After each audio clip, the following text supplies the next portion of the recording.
हरिशरणं सम्पूर्णमा राधे राधे।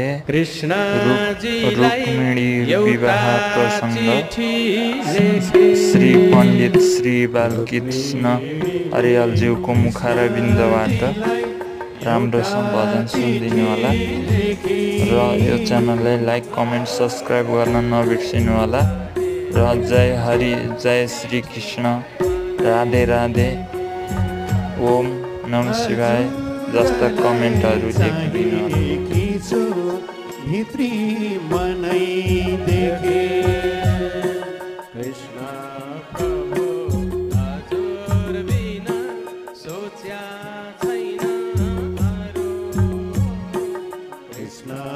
प्रभु हजुर बिना सोच्या छैन अरू।